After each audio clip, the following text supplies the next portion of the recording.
glad we have somebody here that is a lot more knowledgeable about this than me. We'll go ahead and turn the time over. All right. Thank you.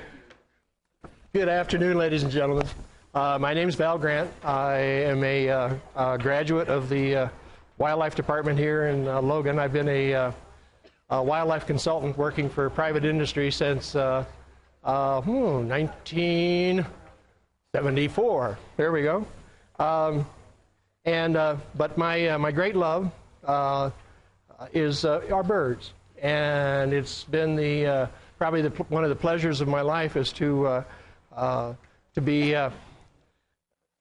my garden, which you will eventually see, which Jennifer Meyer set up for me, and to sit out in the back on the deck and watch these birds all year round.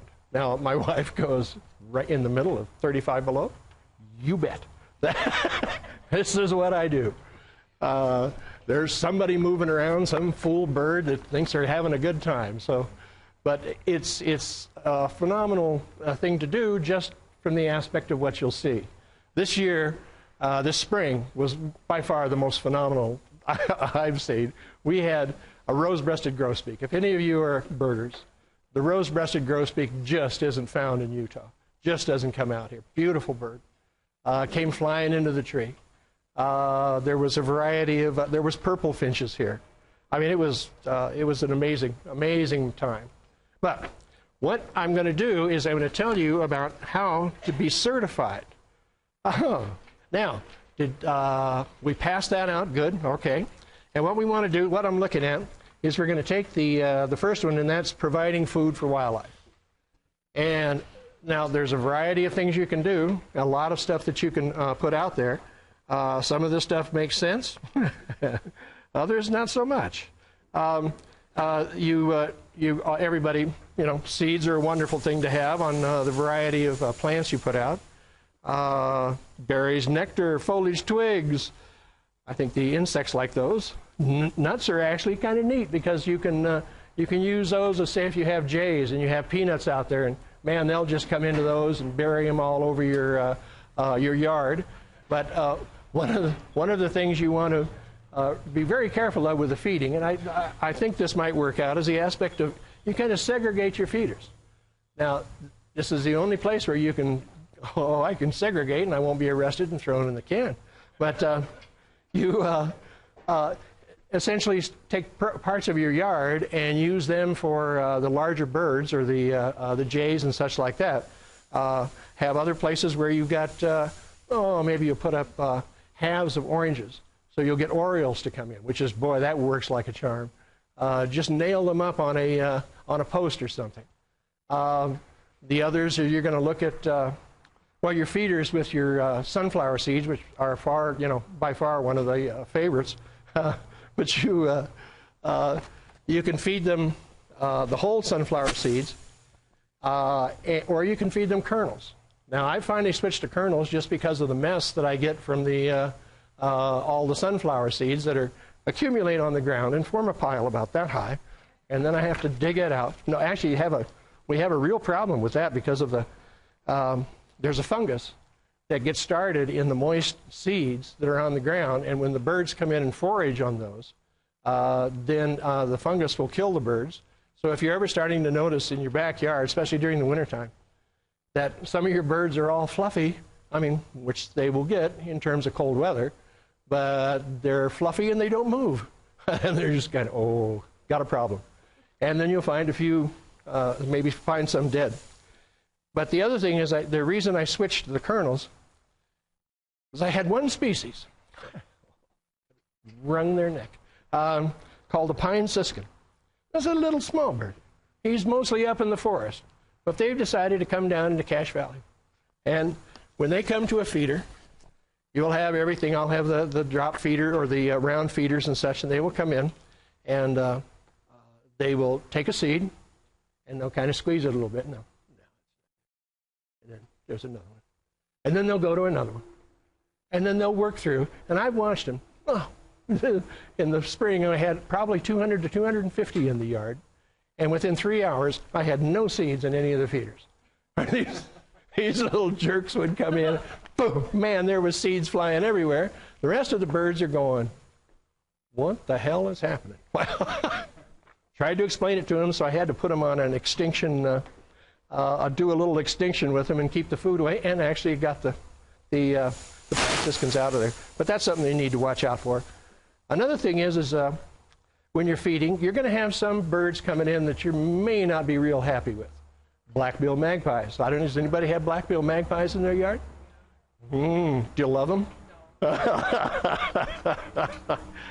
They are a real pain, and if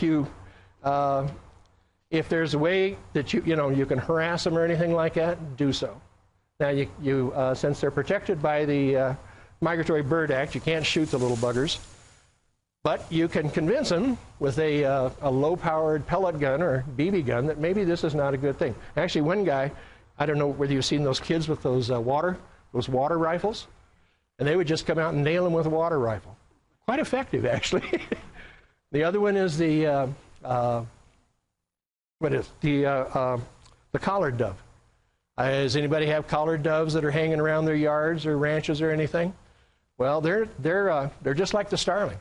They're an introduced species, and boy, they will take over your feeders big time. I mean, they will just run everything out of there. So, but a lot of this depends on the food. Something else that you probably want to do if you're running, especially in this area, actually anywhere here in the West, one of the foods that you probably want to get into your feeders in probably late April is millet. And you can go to the IFA or wherever and get a nice 50-pound bag of millet and put it out there, and you will have one of the biggest treats that any bird watcher could ever have, and that's having the Lazuli buntings come to your feeders. Now this is one of the most beautiful species it's just like going into the tropics to have them there. They will, and they're pretty much millet eaters all the way. They don't go for the sunflowers that much. But boy, you can sure have a joyful time watching them. Yes. Lazuli, Lazuli. Lazuli is also pronounced that way. But Lazuli is, I don't know, I think that's right. What's that? I'm not sure where the pigeon came from, the collared pigeon, or the collared dove. Most likely from Europe, I would imagine. The starling was definitely from, matter of fact, that's what I did my PhD on, was how to control starlings without having to kill them. And, but everybody preferred to kill them. But they are a real pain. They can actually be a pain. One of the I don't know, there's a pig farm out here in the valley, and we'll go out there and do our Christmas bird count, and you're looking at from 200,000, 300,000 birds out there. That's actually not as many as when I worked in Denver for the Fish and Wildlife Service. We used to look at some of the roosts in northern Colorado where they would come into the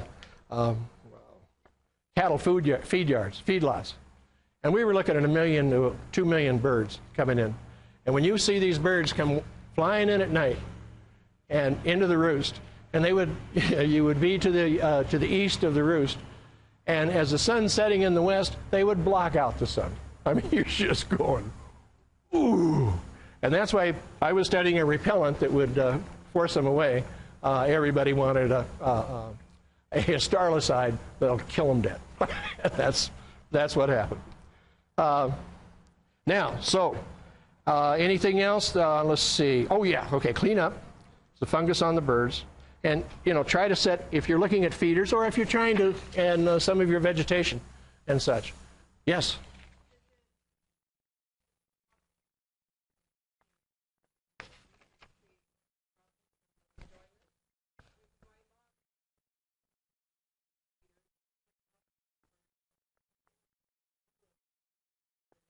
Oh, yes. Yes.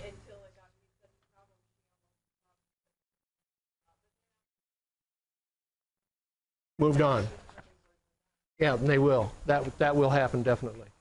Yeah, but you've got, one of the things that she might try is to take if you can find a deal on oranges, take an orange, slice it in half, and and separate them. Just put them in another part of the yard, and let them work on the oranges. They'll pretty much take preference with the oranges, although they will mess with your feeders, definitely.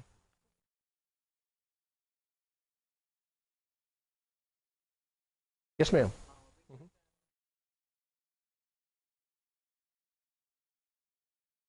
Oh, that worked out? Oh, okay. There's another solution right there. Wow, thank you. All right. I'm going to try that at home. Yes, ma'am. Oh, they were saying what happened was they took the hummingbird feeder, and with the little yellow flowers on them, just pop the flower out so that the orioles could come in and just get the nectar with no problem, and put it in a separate part of the yard so that the hummingbirds, they have their section and the orioles have their section. That works out really well. So, yeah, that's great. That's a great idea. Saves on oranges, too. All right. So the aspects of food. Anything else? Looking at food? I mean, this whole thing is just actually all works together. I was going to say, when you're looking at animals, there's 4 things that you're really looking at in terms of what their populations are going to do. Dude, and you happen to be one of the animals. These guys love bird feeding. They seriously do. Had a guy with one cat that used to sit at the honeysuckle. He had a honeysuckle vine out in front of his house. Thing was just, boy, it was just prolific. And he had a cat that used to go lay down on its back right below the honeysuckle. And when the hummingbirds would come in, he'd just knock them out of the air. And pretty proficient. Quite a learning curve that he had. Now, so the food, there's a variety of suggestions of what you can do, and I think they ask for so many things to get certified by National Wildlife Federation. Then we go to water, and bird baths are a wonderful thing to have. They're going to keep you busy. You're going to definitely have to change them, and boy, with the weather that we have around here, unless you're in shade, you're probably going to do that every day. But boy, does it make a huge difference. The reason I know is because I don't do it. But everybody I know that does have a lot more birds, and they seem to they really enjoy the being able to take that bath and keep the mites down and everything else. So they really are a plus. Well, they've got all kinds of things in here. Now, I love this thing.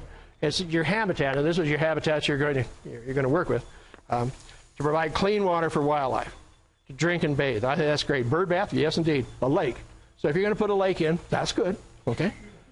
A stream is good. If you want to put a stream in, that's good. And rivers. Rivers are excellent. And then the one I really loved was put in an ocean. There you go. Watch the tide come in and out. So that works really well here.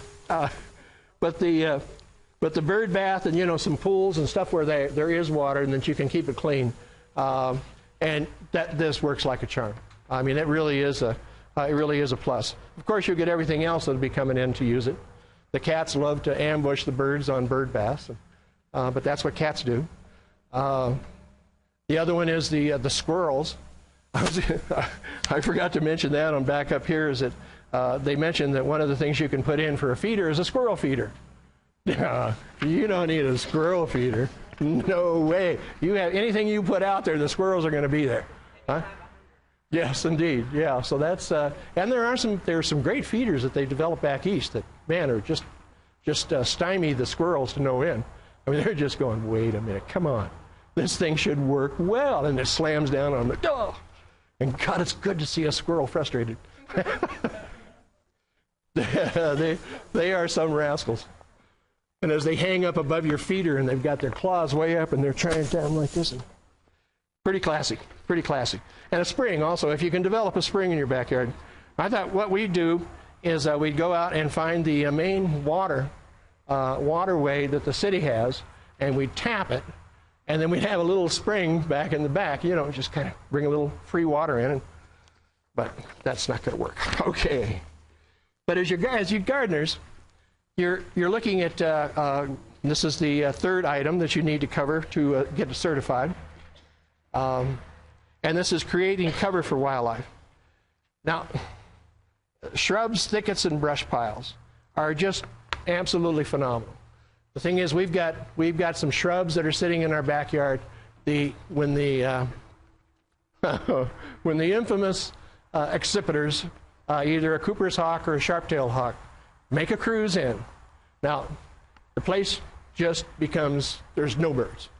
And I mean, they get out of there. However, the hawks are good enough to, these guys, the sharp-tails and the Cooper's hawk are some of the sharp-shin, I always get that messed up, are two of the best flyers around, and the goshawk is also related. These guys have got strong, rounded wings, but they're short, and they will fly through the limbs of a tree just like you would not believe. I mean, they will cut through, and there'll be a bird over there going, I'm safe, I'm dead. It's just, woo. But the thing is, with your shrubs and good thick foliage or just twigs during the wintertime, where the hawks cannot get into it, that's great, because those guys will just dive right into that, and then the hawk will just come over. Sometimes what they would do is they'd come over the lilac in the back, and this sharpshin would just hover, and he'd hover, and the bird's going, oh man, and he'd hover some more, but the bird didn't flush, and finally the hawk went, damn, and then moved on. I'm going, all right, there we go. But but it is that type of habitat. Boy, that works like a charm. Coniferous trees, good conifers. Boy, I'll tell you what, when anything happens, when that sharpshin comes in, where does everybody go? Into the conifers that are in the block. I've got one small miniature spruce, and actually we had what it looked like we were going to have both chipping sparrows and white-crowned sparrows nest in it this year. Man, they hung around for a long time. This is the longest they've ever been here. And I thought, oh man, this is great. But a conifer will provide probably some of the best cover. Now, your deciduous trees, of course, you lose all that foliage. They're not so great during the wintertime for cover, but boy, during the summer, if you've got some well-developed deciduous trees, there you provide for a lot more species than you're going to have anyplace else. You're going to have warblers, you're going to have gnatcatchers, you're going to have all kinds of insect eaters. I mean, the flycatchers will be in there. It's just great. I mean, that's one of the things that you can get once everything starts to growing and starts working out. So the other type of cover, I thought this was one of the best, was a cave.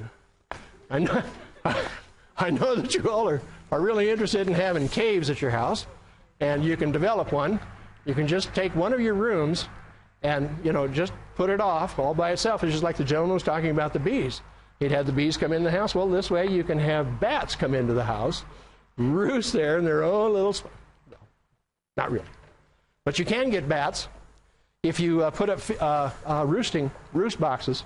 Bat Conservation International out of Austin, Texas, will provide you with bat boxes. They will provide you with the instructions to build a bat box and to have bat boxes in the back of your house when it comes time to deal with mosquitoes. Bats are wonderful. They really are. They're just they will do a phenomenal job for you. And the thing is, the aspect of rabies, I worked with bats for 5 or 6 years down in the Uinta Basin, and of that time we saw hundreds and hundreds of about 13 different species, and never did we encounter anything that was rabid. About the only time I've known that people have gotten concerned is when they find an injured or a bat in town or in your yard or something like that. Somebody comes out and picks it up, or the cat comes out, or the dog comes out and gets bitten. Then you got a problem. Then you're probably looking at definitely taking that animal in. to be tested or to be given the shots. And I can tell you from experience, the 14 shots are okay. A lot better than rabies, a lot better than rabies. Actually, they really improved from what they used to be. Man, everybody, the guys I talked to were just, they were telling me horror stories. And I'm going, oh, man. But this was quite easy. They would actually give them in the stomach area with a little short needle. And then now they're just giving them in the arm, and everybody kind of like that. So, but you can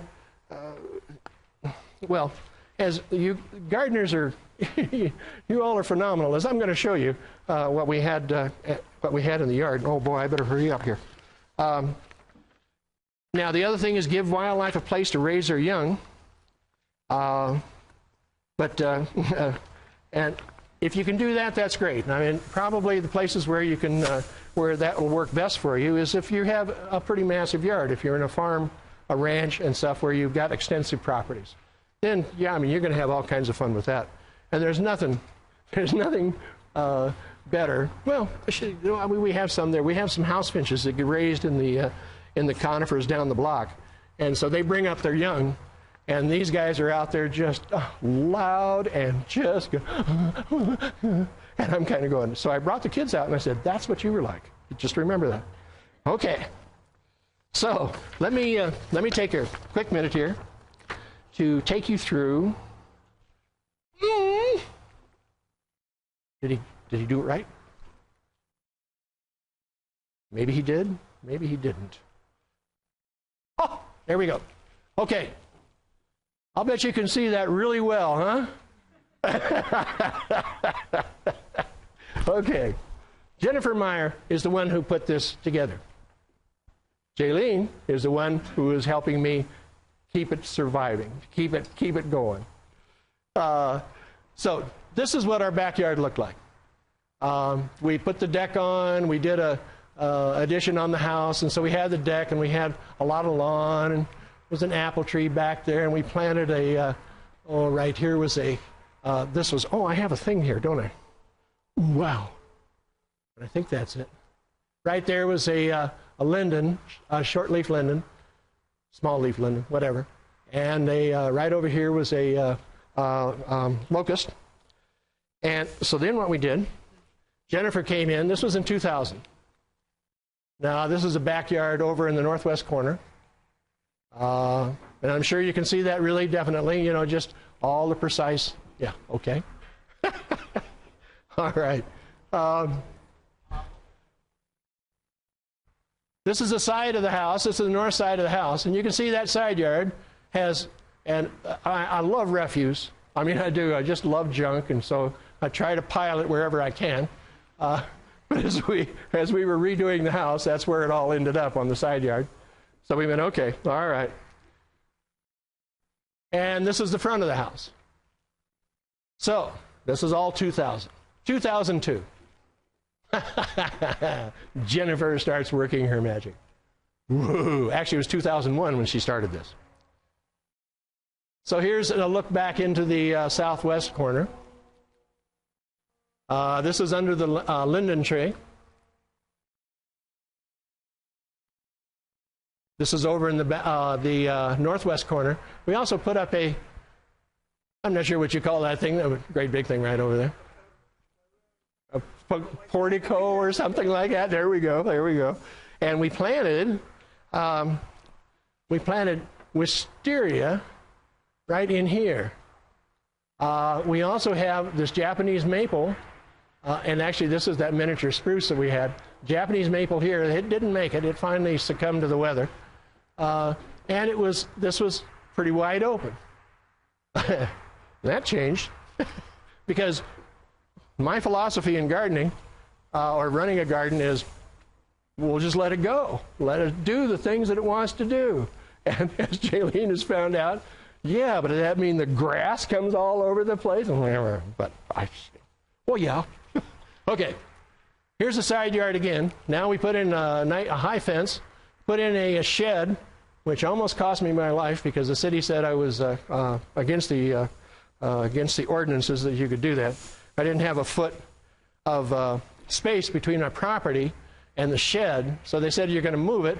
And then my neighbors, the McMurtys, Larry and Marie McMurty, came in and said, well, Val, we'll sell you a foot of our driveway. Stymied them. Oh, I loved it. Oh, the inspector's look on their face was going, oh. But man, was that worth it. So, greatest neighbors in the entire world. Here's the front yard now in 2002. And all of this stuff, I mean, everything is just, it was just fun to see all the different species that were coming in and using the variety. Now, here's that was a redbud tree right over here. So, 2008. This is there's the portico. Here's the wisteria doing well on this side. There's another over on this side. Spruce is getting big. Roses are doing quite well. And man, this place just it just buzzes with dragonflies, butterflies, the bees. Matter of fact, we've got probably 4 or 5 species of bees. Rather than just the honeybees, we've also got some of the they're different bees. Jim Kane was the one who came over and went, "Oh, Val, that's great." Plus, we had some really phenomenal wasps this year that we had never seen before. This is that back corner. That was the apple tree there, lilac in the back. And then, here's the aspect of the bird feeders. Right here, whoops, is this going to work? Maybe it will. If I know where the dang thing is. Okay, right in here is where you're getting the spillage from the feeders. Now, this is a millet feeder right here. This is the kernels of sunflower seeds there. But you can see everything kind of gets wiped out underneath it. Especially, and the big thing is if I'm way too lax on keeping it cleaned out. Things would probably work a lot better if I would get out there and clean this up on a monthly basis.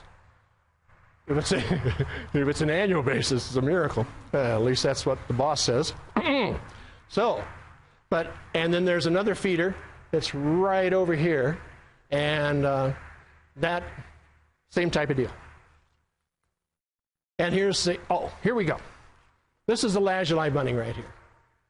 Got a little blue head, orange breast, kind of a darkish back, and then white down low, and they are just gorgeous. Just fantastic birds.